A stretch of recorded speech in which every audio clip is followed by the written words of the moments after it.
गंगा नदी नाम सुनकर ही एक मन में एक धार्मिक भावना आ जाती है। मन करता है कि हरिद्वार जाएं और वहां गंगा में डुबकी लगाकर अपने मन को शांत कर लें। गंगा नदी हिमालय में गंगोत्री से निकलकर बंगाल की खाड़ी तक पूरे विशाल क्षेत्र को अपनी ममता से सींचती है। गंगा नदी भारत का केवल नेचुरल संपदा ही नहीं है, बल्कि ये प्रत्येक जन की आस्था का आधार है, क्योंकि इसकी उपासना माँ और देवी के रूप में की जाती है। गंगा नदी को भारत में सबसे पवित्र नदी माना जाता है, क्योंकि इनके जल में बैक्टीरियोफेज नामक विषाणु पाए जाते हैं, जो कि हानिकारक तत्वों से इनकी जल की रक्षा करते हैं। ऐसी मान्यता है कि गंगा जल में स्नान करने से इंसान के सारे पाप धुल जाते हैं। कुछ लोग तो मरने के बाद अपनी अस्थियों का विसर्जन भी गंगा नदी में कराना चाहते हैं, और कुछ लोग तो ऐसे हैं जो कि अपनी अंतिम क्रिया भी गंगा नदी के किनारे कराना चाहते हैं। चाहे भारतीय पुराण हो या साहित्य, गंगा के सौंदर्य और इनके महत्व के कारण बार बार और आदर के साथ इनका भावनात्मक वर्णन किया गया है। वाराणसी, हरिद्वार, प्रयागराज ये सभी तीर्थ स्थल गंगा के किनारे बसे हुए हैं। इनके घाटों पर लोग पूजा अर्चना करते हैं और ध्यान लगाते हैं। मकर संक्रांति, कुंभ मेला या गंगा दशहरा के समय गंगा में नहाना या मात्र गंगा को देख लेना ही अपने आप में बहुत महत्वपूर्ण समझा जाता है। महाभारत में लिखा है कि प्रयाग में माघ के महीने में गंगा यमुना के किनारे लगभग 3,10,00,000 तीर्थों का संगम है।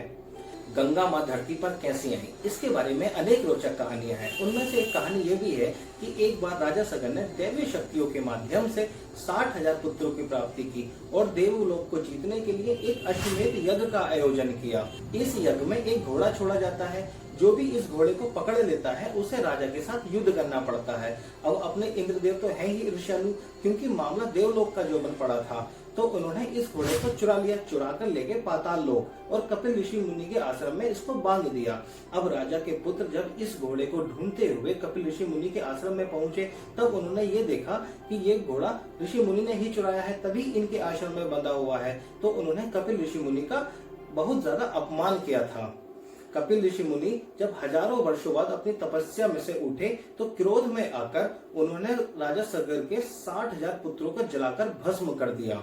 इनकी आत्माएं भूत बनकर टहलने लगी, क्योंकि इनका प्रॉपर तरीके से अंतिम संस्कार नहीं किया गया था। राजा सगर के एक पुत्र का नाम था अंशुमन। अंशुमन के लड़के थे दिलीप, और दिलीप के पुत्र थे राजा भगीरथ, जिन्होंने ये निर्णय लिया था कि अपने पूर्वजों का प्रॉपर तरीके से अंतिम संस्कार किया जाए। उन्होंने इसके लिए ब्रह्मा जी की घोर तपस्या की, ताकि गंगा माँ को पृथ्वी पर लाकर अपने पूर्वजों का प्रॉपर तरीके से अंतिम संस्कार करते हुए उनको मोक्ष की प्राप्ति की जा सके और उन्हें स्वर्ग में प्रवेश दिलाया जा सके।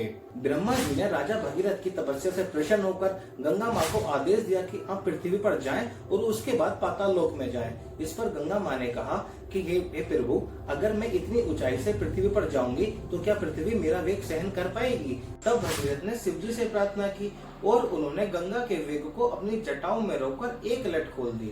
इस प्रकार गंगा माँ धरती पर अवतरित हुई।